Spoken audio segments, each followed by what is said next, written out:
Dios me los bendiga. Vamos para la lección número 11, que el tema es cómo saber que Dios realmente existe.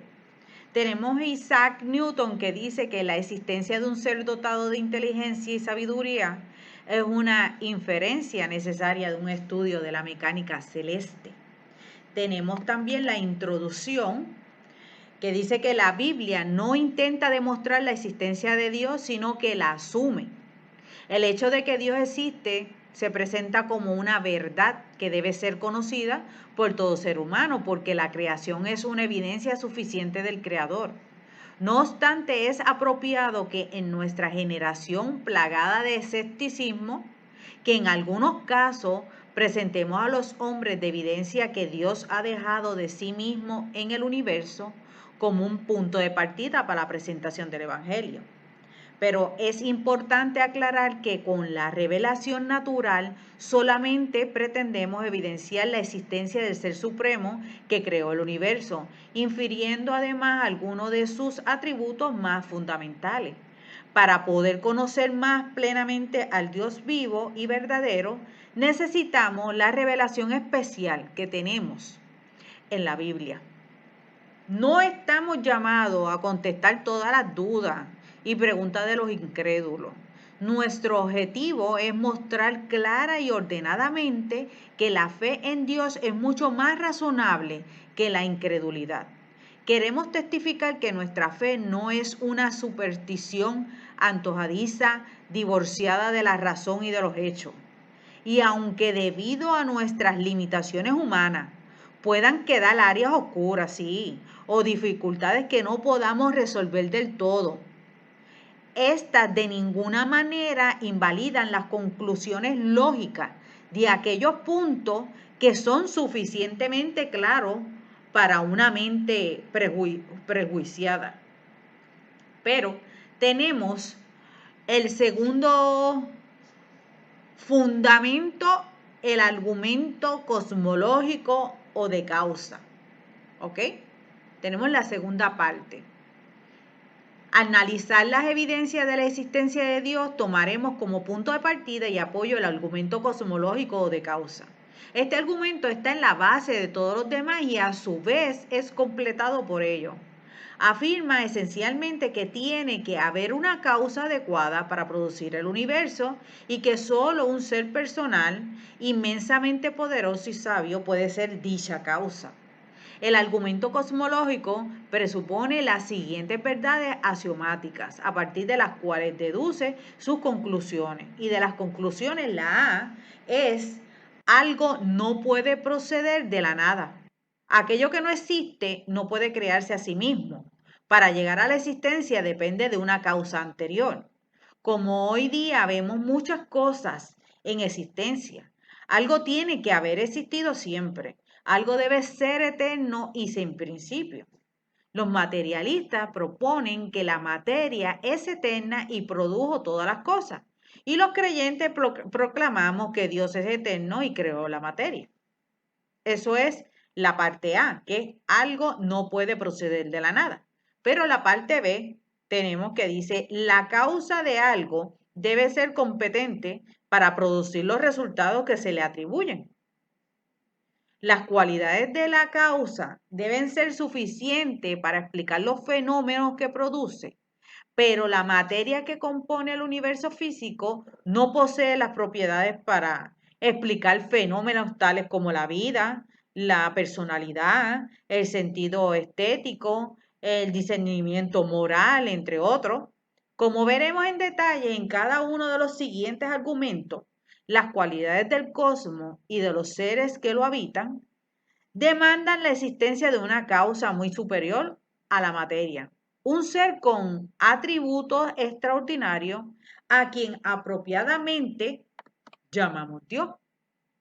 Tenemos la tercera parte, que son argumentos teológicos o de diseño. Los reinos inorgánicos, orgánicos y humanos están impregnados de orden. ¿Cómo puede el universo estar lleno de maravillas de diseño sin un diseñador? ¿Cómo surgió tanta belleza y armonía que vemos por donde quiera? Si Dios no existiera, entonces deberíamos atribuir a la materia la capacidad de ordenarse inteligentemente a sí misma. Pero observamos que la materia no tiene dicha capacidad. Hemos visto que las cosas vivientes son demasiadas improbables y demasiadas hermosamente diseñadas para haber venido a la existencia por casualidad. ¿Ok? Por cierto, eso es de un famoso ateo. Dice esos argumentos. Ahora tenemos la es instrumento sofisticado. ¿Ok? ¿Cómo podemos explicar sin un diseñador todos los mecanismos avanzados en el reino animal y vegetal? Ejemplo, significativos en los seres humanos y animales. Habilidades de ver, oír, volar, caminar, trepar, nadar y correr, respiración, circulación, percepción de dolor, dormir, hablar, cantar, etc. Todo esto implica la formación de ojo, de oído, brazo, pierna, mano, pie, pata, ala, aleta, cola, garra, cadera, hombro, cuello, pulmones, corazón, nervios, cuerdas vocales, etc. Y todos ellos capaces de funcionar en forma sincronizada y armoniosa. ¿Ok? Ahora, tenemos la B. Computadoras en miniatura. Ok. Cada célula del cuerpo humano posee copia del ADN, que es como el plano de construcción del cuerpo completo. ¿Ok? El ADN es el sistema de almacenamiento de información más compacto del mundo. Ninguna computadora de invención humana puede aproximarse a la cantidad y complejidad de información que contiene. Si fuera desarrollada, tendría una altura cercana a 6 pies. Sin embargo, normalmente está alojada en el núcleo de las células. Si utilizaríamos ADN del tamaño de la cabeza de un alfiler, la cantidad de información que podría ser almacenada es equivalente a una pila de libros de tapa blanda de 500 veces más alta que la distancia de la Tierra a la Luna. Puesto en perspectiva, esto equivale a 50 millones de discos duros de 80 gigabytes. Aquí cabría el genoma de un quinto de la población del mundo. Aparte de su función de almacenamiento de información, el ADN como instrumento de transmisión de información de una generación a otra de los seres vivientes es otra huella de un creador inteligente. Para la transmisión de un mensaje debe existir un código definido y el ADN lo posee. ¿Cómo puede haber un código sin un codificador? En todo este proceso hay implicado un mensaje, la intención de transmitirlo, un emisor, un receptor, el código previamente establecido, un sistema de copiado, un mecanismo de prevención de errores, un sistema de codificador y un proceso de ejecución de las instrucciones recibidas. ¿No es esto evidencia de un diseñador?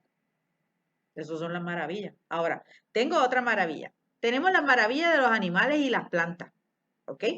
Aquí los ejemplos serían numerosos, pero nos limitaremos a unos pocos representativos, como el número 1, migración de las aves. Bueno, tenemos número 1, migración de las aves. Las golondrinas árticas tienen su nido en el Cabo Cod.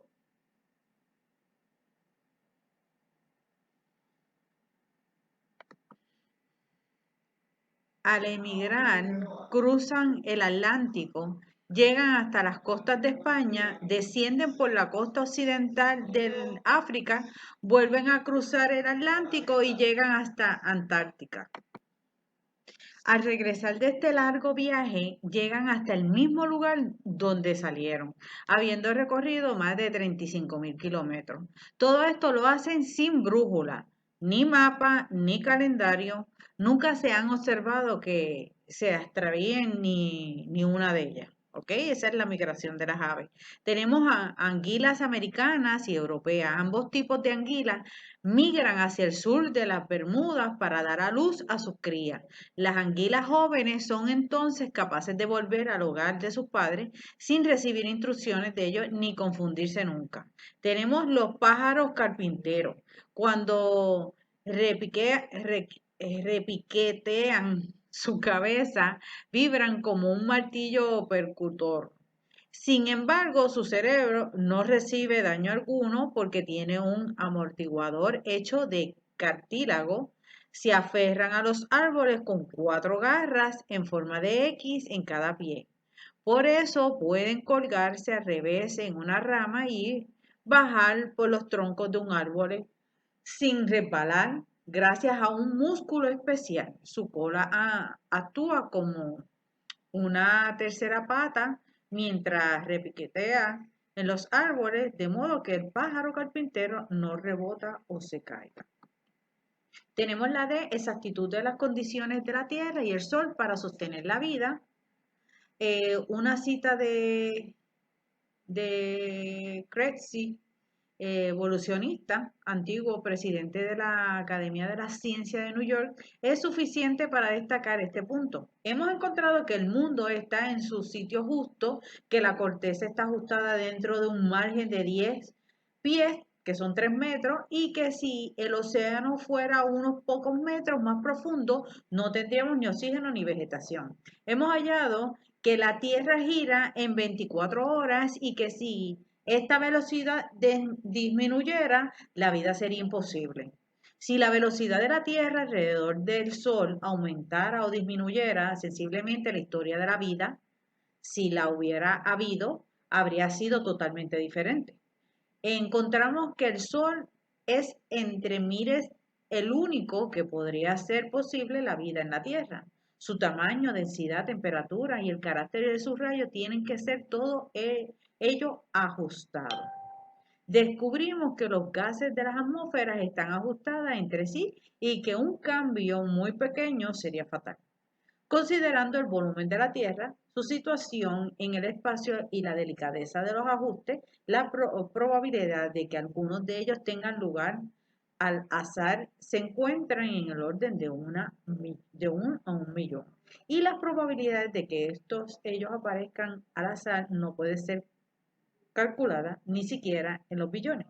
Por ello, la existencia de estos hechos no puede ser reconciliada con ninguna de las leyes del azar. Es imposible, por tanto, escapar de las conclusiones de que los ajustes de la naturaleza al hombre son mucho más asombrosos que los ajustes del hombre a la naturaleza. Un examen de las maravillas de la naturaleza demuestra más allá de toda duda de que hay designio y propósito en todo ello.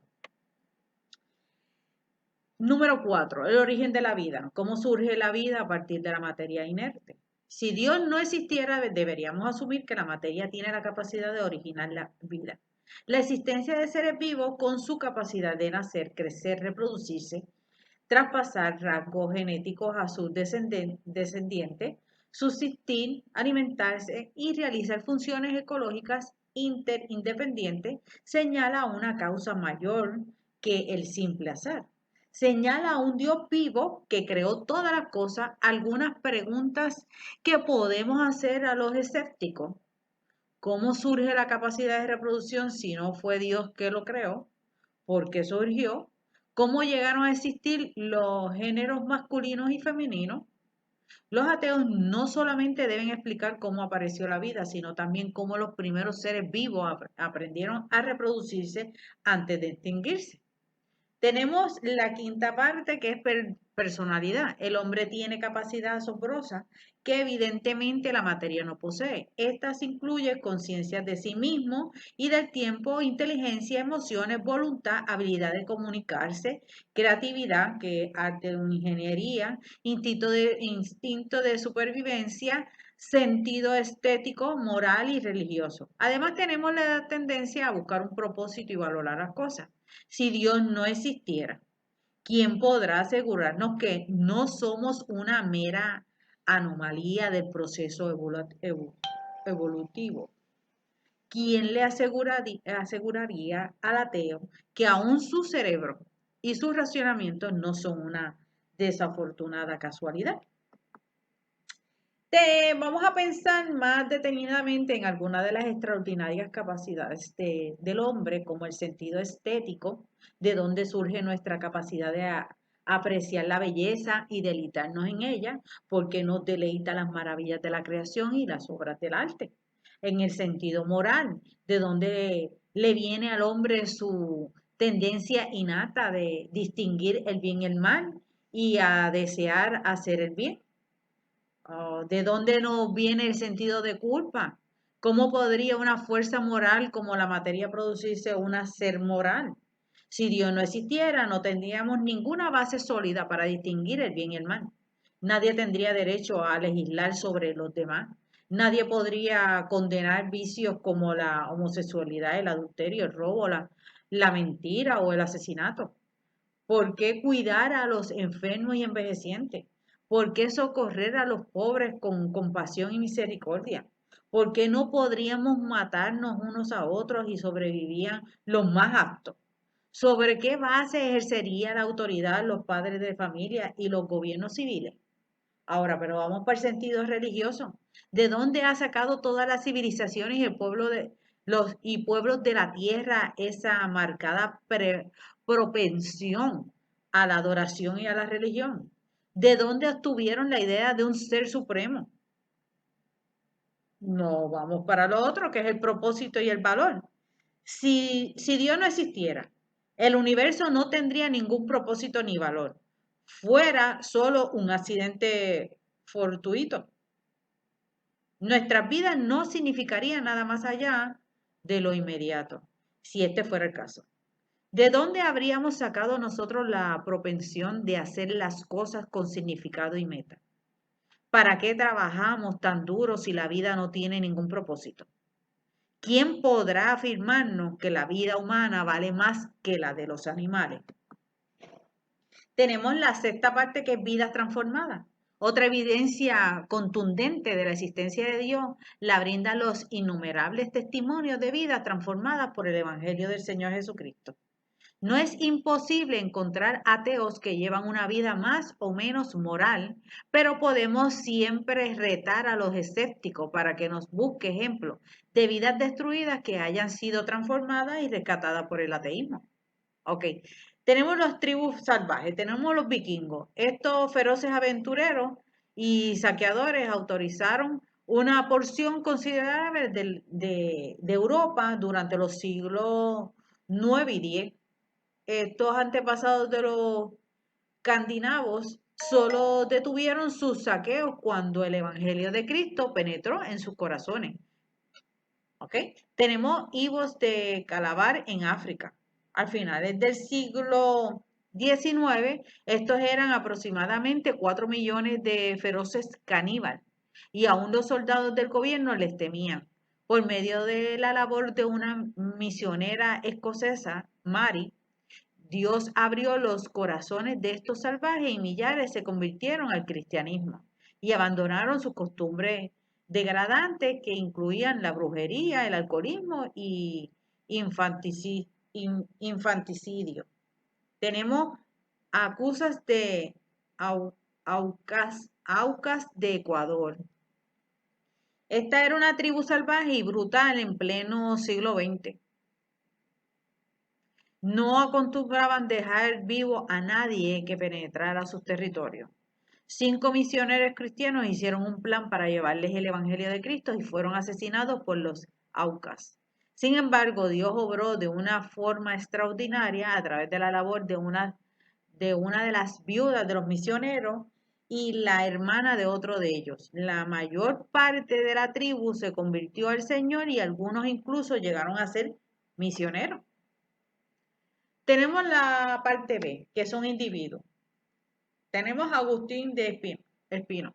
Vivió en una vida hedonista y desenfrenada durante su juventud, se convirtió a los 32 años y llegó a ser uno de los más grandes pensadores, escritores y teólogos de la historia. Tenemos John Newton. Se dedicaba al comercio de esclavos, se convirtió a Cristo en medio de una violenta tempestad en el mar, abandonó su profesión anterior y llegó a ser pastor. Escribió los famosos himnos Sublime Gracia, fue un gran apoyo para William, el cristiano evangélico que luchó por años hasta conseguir la abolición de la esclavitud en Inglaterra. También tenemos a Lewis, creció en una familia nominalmente protestante. Varias experiencias de su vida temprana lo llevaron a ser ateo o por lo menos cuestionar la existencia de Dios. A través de la influencia de algunos libros de varios amigos cristianos, Lewin se convirtió al Señor y llegó a ser uno de los escritores cristianos más influyentes en el siglo XX. Tenemos el sargento Jacob y capitán de Mitsuo Uchida, que es el sargento, formaba parte de un escuadrón de bombarderos en la Segunda Guerra Mundial y fue capturado por los japoneses y horriblemente torturado. Llegó a acumular un odio inmenso contra sus verdugos y a través de una Biblia que llegó a la prisión y que pasó de mano en mano, conoció al Señor Jesucristo y esta experiencia cambió su vida, su actitud y al terminar la guerra y después de regresar a su hogar decidió volver a Japón como misionero. También tenemos el jefe Tariri de una tribu de cazadores de cabezas de Perú. Esto era un hombre terrible que personalmente había matado a muchos indígenas y aún el ejército peruano le temía. A través de dos valientes traductores de la Biblia, el mensaje de Cristo llegó hasta este endurecido asesino y el Señor lo salvó. Tenemos la séptima parte que es objeciones, aunque no podamos contestar todas las interrogantes que surgen en torno a la creencia en Dios, proponemos las siguientes ideas para arrojar luz en torno a varias dificultades. Los problemas del mal y el sufrimiento. ¿Cómo puede haber un Dios omnipotente, omnisciente y lleno de amor si hay tanta mal en el mundo? Número uno, si Dios no existiera, no tendríamos una base objetiva para definir con certeza lo que es el bien o lo que es el mal. Número dos, el mal que existe hoy en el universo es resultado de la revelación contra Dios. Número 3. Dios tiene el poder y el propósito de erradicar el mal y el sufrimiento, así lo hará. Aquellos que pongan su fe en Él disfrutarán de esa realidad al concluir esta breve existencia actual. Número 4. Dios tiene el poder y la sabiduría para sacar bendiciones de grandes males. El mejor ejemplo es el de la cruz de Cristo.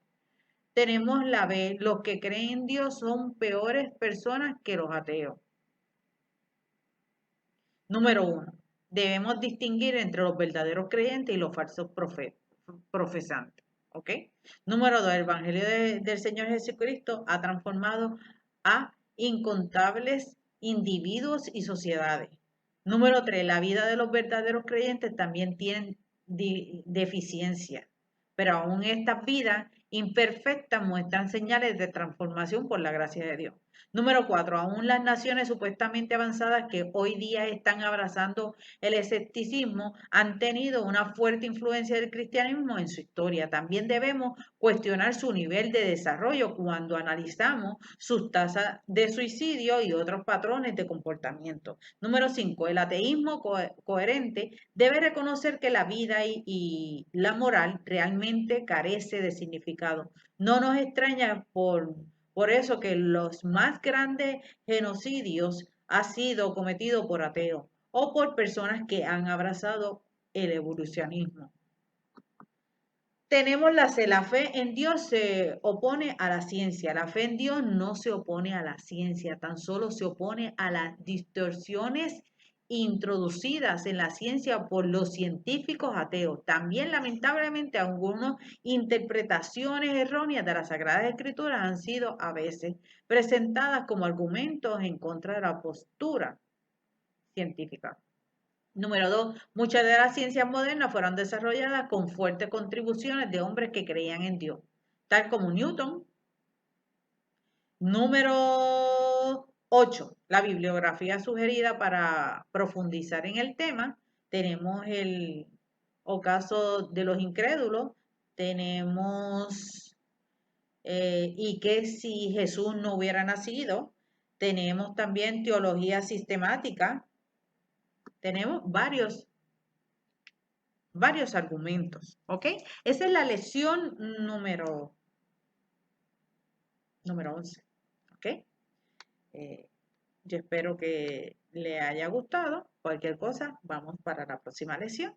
En breve estaré subiendo otra clase de apologética. Señor me lo bendiga.